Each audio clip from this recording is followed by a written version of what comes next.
Hello again, Possum. Yes, it is I, the conspicuous Moo, with, depending on your outlook, it's either good news or bad news. But Blizzard have decided they're going to try something fresh, new and exciting, which is actually communicate with their player base. And so they've brought out a couple of announcements in the last couple of days that, definitely merit a discussion. And the thing they really want to talk about is 9.1.5, the upcoming patch. Now, your general average garden variety, well, 0.5 patch is usually just a few balance tweaks here and there. There really isn't an awful lot to them. But they've definitely decided to come up with a few extra fruity options this time, so let's get cracking. The three biggest things to take away from these announcements are as follows. First of all, if you are sufficiently maxed out in your renown with your covenant, you will be able to switch between covenants without any penalty. None of this 2-week nonsense where you have to regain their favour by doing endless world quests, etc. So, I mean, yes, that's fine. I guess what I really would have wanted is, I don't care what renown you are, you can change around anyway, because it doesn't matter. It's never mattered in Shadowlands, really, what covenant you are, apart from, of course, the way that they tied all the abilities together, and see how that one's worked out for them. So, but yes, excellent. Finally, somebody listening.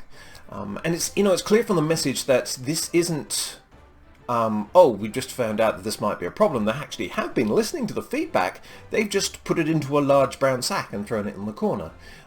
It's nice they opened it up and had a read.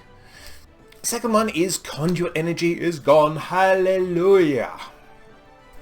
Now, this was a very, very specific issue for certain people. This didn't affect everyone. If you, logged into your Marksmanship Hunter and played Marksmanship Hunter all the way through, Conduit energy wouldn't affect you at all.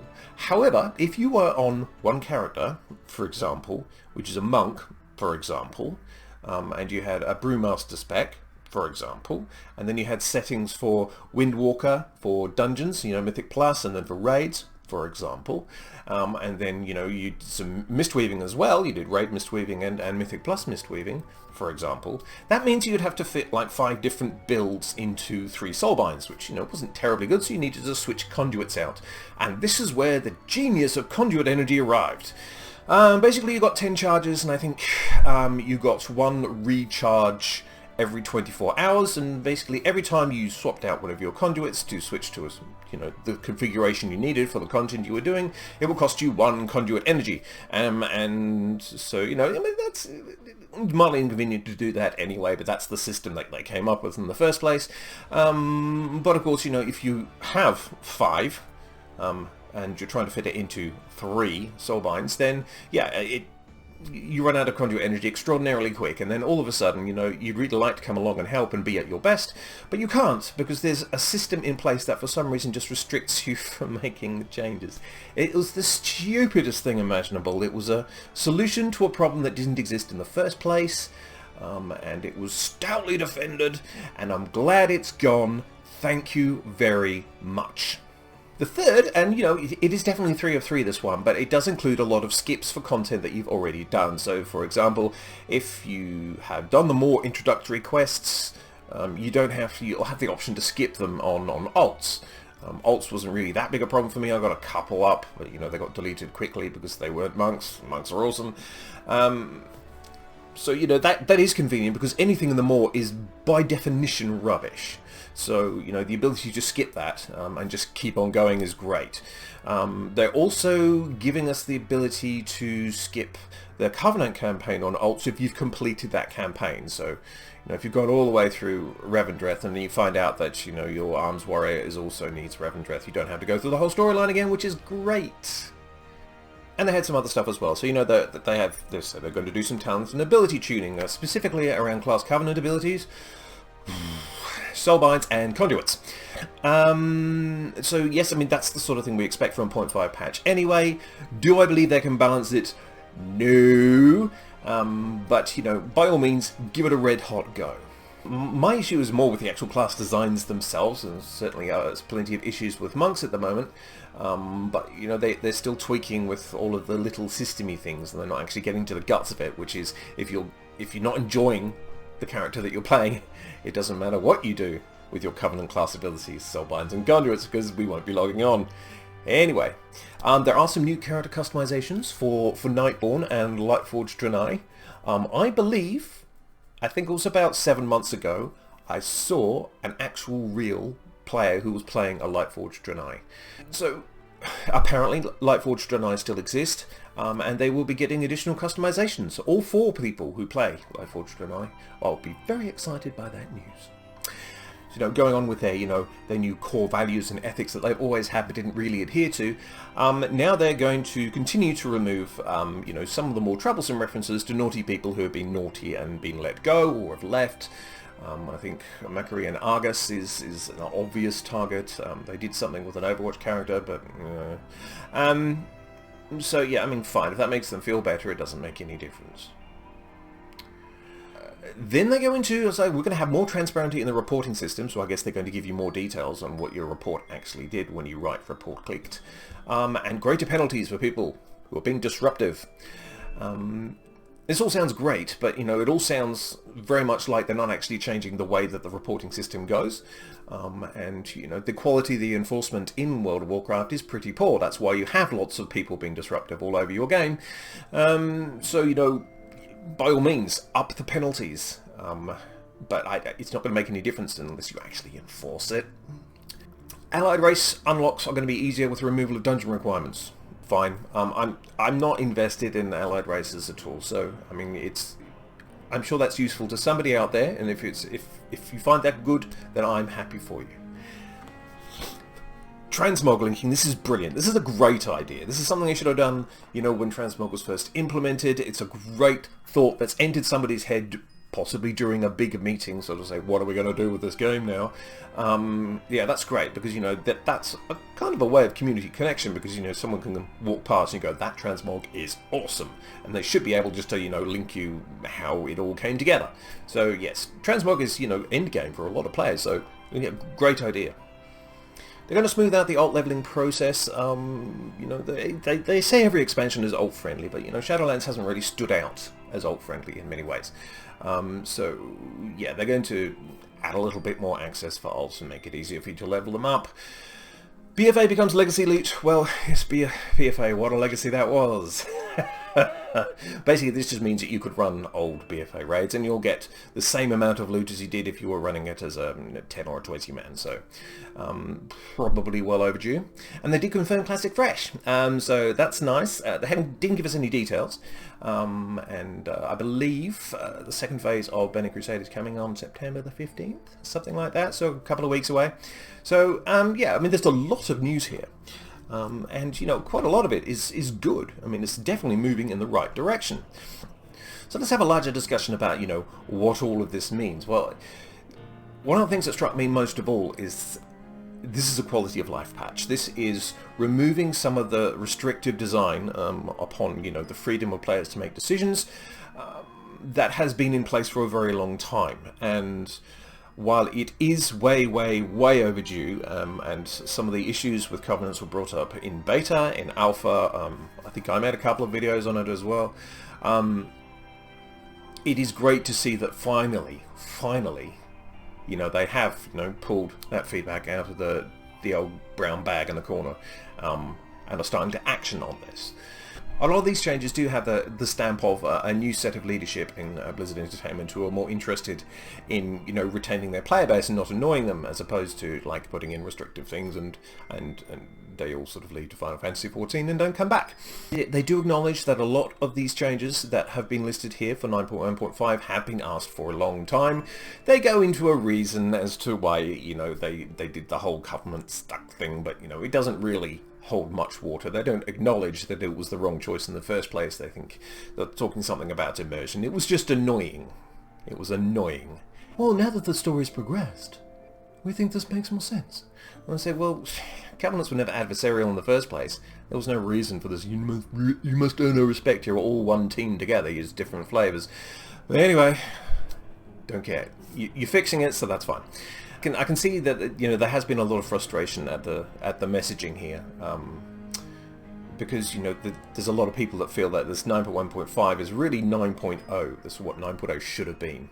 Now I think it's important is that, you know, while these changes are good and, you know, they do improve the quality of the game overall, they don't really address many of the issues that Shadowlands has had.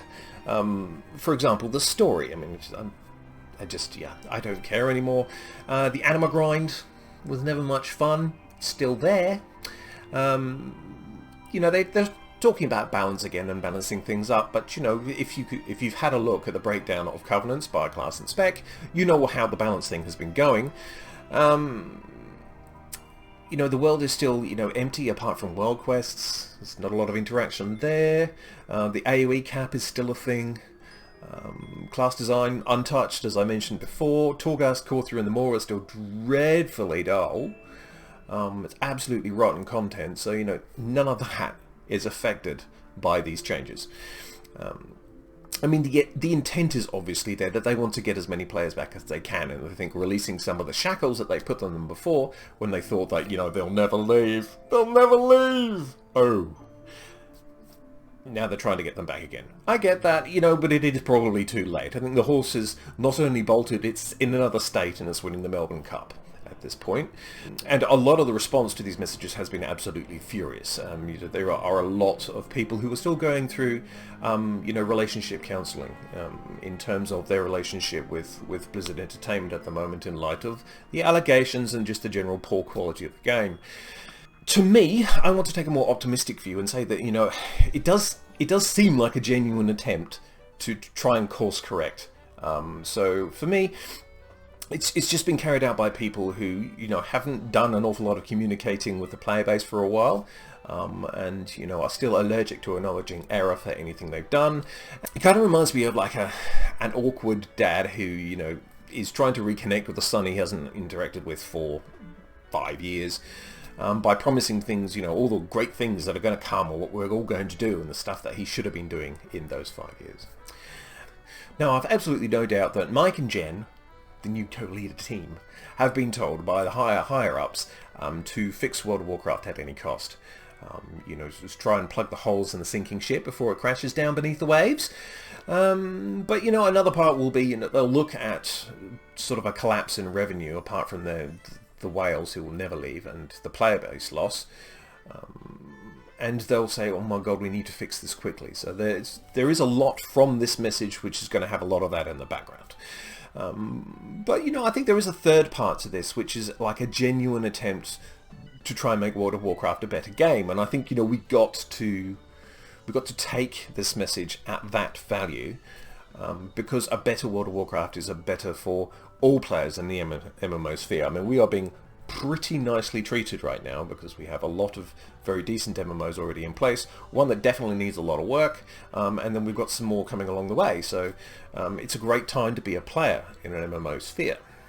That said, I'm pretty sure that, you know, most of the Blizzard development team are going to be aware that Shadowlands, in the player's mind at least, is going to be marked down as a failure, and that any efforts they make to drum additional interest at this point is probably not going to succeed.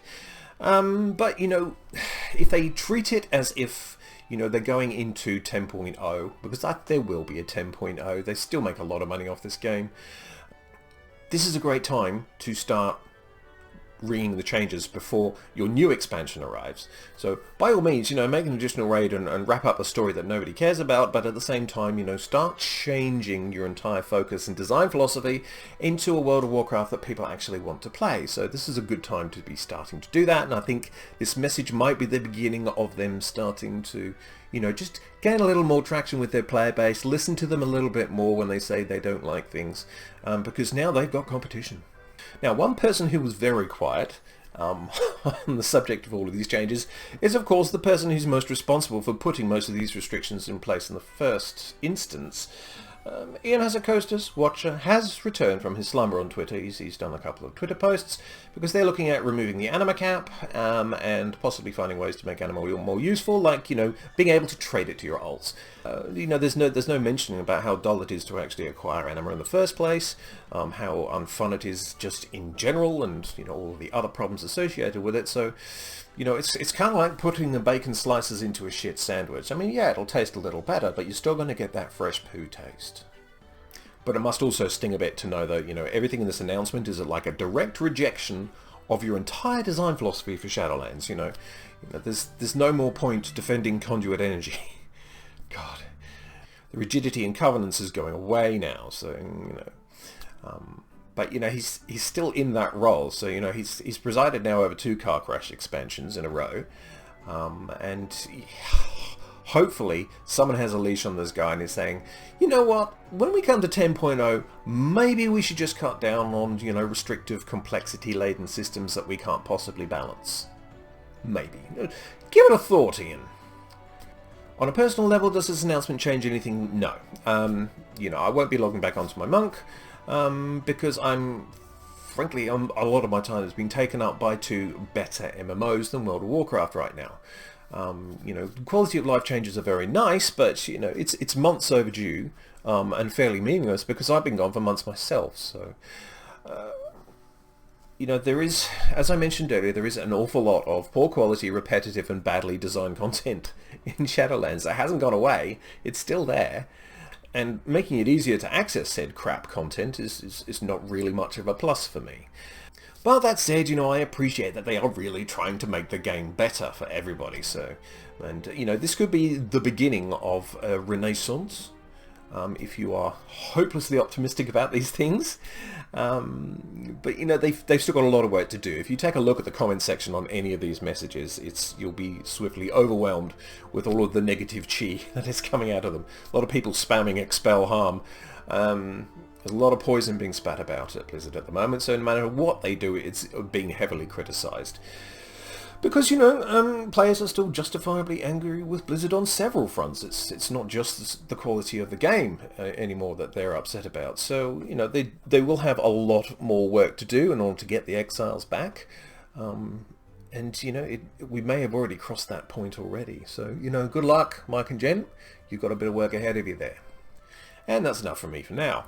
Overall, these are good changes. They're good, beneficial changes. They will make World of Warcraft better, but it's a very low bar to clear. So, it doesn't make any difference to me. It might make a difference to you. It might get you back. Let me know if these are the sort of changes you're after. But for me, I'm just going to sort of take it on board and say, it's a step in the right direction.